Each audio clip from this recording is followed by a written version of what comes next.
So we're sitting down with him. We've got some yummy treats and beverages here. So Chris, just tell me about the unique concept of coffee dose. Yeah, coffee dose, it's definitely unique. Jeni Castro and Oscar Castro, husband and wife duo, started the operation a year and a half ago. Jeni actually owns and operates Bronze Bunny, so tanning spas, sugar salon down in Costa Mesa. Yeah. Doing really well, franchised the company, it's been successful for numerous years. When it went corporate, she lost kind of the creative freedom that she had there and was always looking for that next outlet in order to get that going again. And what she ended up finding was an opportunity to have a coffee bar inside of a hair salon. It was a unique business opportunity that she just couldn't pass up, and she thought, hey, you know what, we love coffee so much, that's enough, right? Yeah. And pretty much hit the ground running, and there is Coffee Dose. She had been driving to local coffee shops daily and getting her daily dose of coffee and taking it home and modifying it. Adaptogens and CBD, and kind of just birthed that concept of why doesn't somebody already do this for me? It's not out there, you don't see it enough. And so that's kind of the premise she wanted to use for a menu, is to provide something truly unique and different that she could really be proud about. So. Yeah, absolutely. So tell me a little bit about the most popular items on the menu. Yeah, we've developed our RX lattes, so they are specialty drinks with wellness effects incorporated into them. Those drinks are our anchors that people can come and get. They change a little bit, but they are the tried and true, different combinations. Here in this one we have our Mary Matcha. It's a raw almond milk latte with organic matcha. It's an uji blend from our friends at Matcha Mary. We use a little bit of house-made lavender syrup in here. There's CBD oil in there from Llewellyn's. Raw almond milk really just sets it off. It kind of tastes like Fruit Loops. Oh, very fun okay. combination. I don't think I would have expected that, but that sounds really good. And so, with the addition of CBD, were there any tests that you guys did to is it this much? Should we put in this much? Yeah, this much, a little less, a little more. We're very knowledgeable in the industry.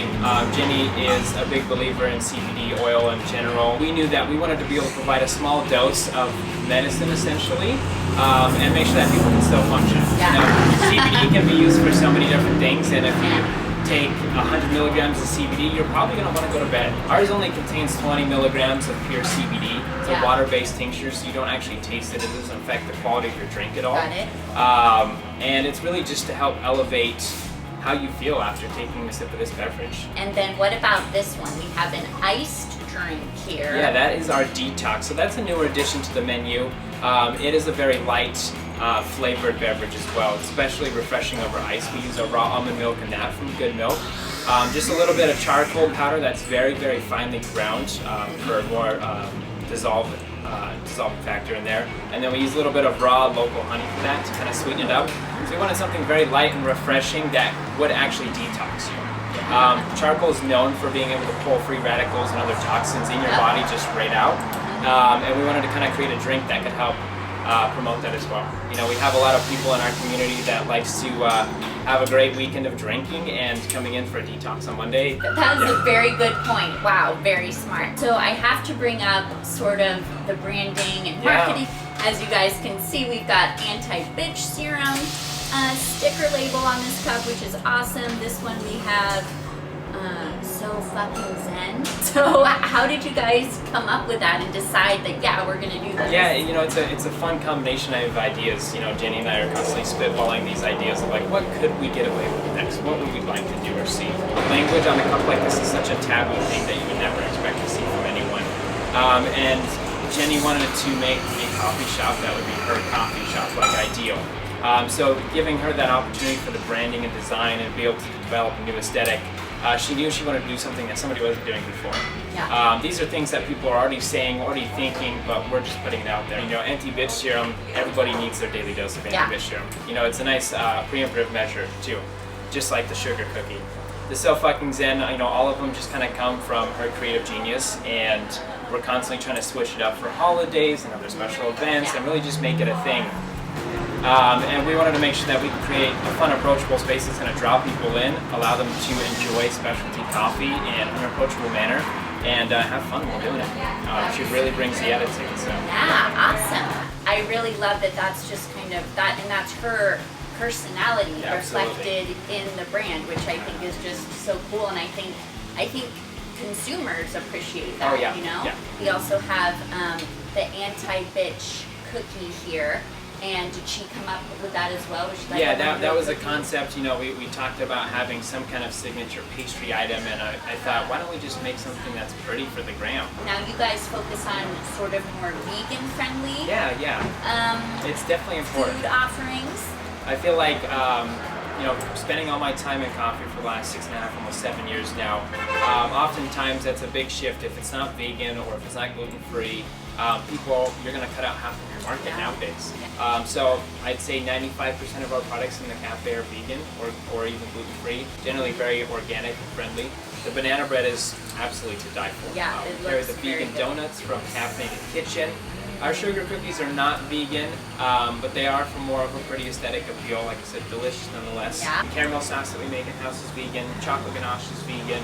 All of our simple syrups are made vegan. And you would never really be able to tell the difference. Yeah, that's awesome. I love it. Let's go to this Mary Jane Absolutely. matcha latte. A person should probably only have one of those a day. Yeah, you know, it really depends how you're affected by CBD. You know, what you're eating. There's so many other factors that go into play. We use only about a 20 milligram dose for those. Yeah. So very light, really just to help amplify your mood. You know, CBD is known for keeping you grounded, reducing inflammation, all these other fantastic things, and we just think of it as medicine that we're putting in there. Yeah. And where do you guys see yourself going next? Do you see the brand growing at all? Do you want to see how we're doing in LA first and then test other markets? As much as I would love to be patient and really take our time with things, Jeni is a go-getter, and she's going to make things happen. We'll be opening up in New York, hopefully in the next few months as well, but we want to keep expanding. Something that I just think is so interesting is how much people love coffee. Yeah. And the fact that, you know, living in LA, we have Blue Bottle, we have Intelligentsia, we have just, you know, so many coffee shops, Groundworks, you know, so many coffee shops pop up all the time, but they all seem to do really well. I feel like everyone has their clientele, you know, and what do you think that is? Why do people love coffee so much? You know, it's one of the few legal drugs that you can get out there and enjoy on a daily basis and not be judged for. You know, you can't walk around and say I do drugs and shoot up heroin. You know, that's not something that you can just bring up over dinner. But coffee is a shared thing. I think it naturally sparks conversation and community. So at its core, coffee is a great thing to bring people together. And it's traditionally always been used that way. They actually used it to spark intelligent conversations and to really, you know, get people going. So we just kind of use that as our catalyst for everything else. All right, Chris, well, thank you so much for joining us today. I think that we learned a lot, and we look forward to seeing where Coffee Dose pops up next. Yeah, me too.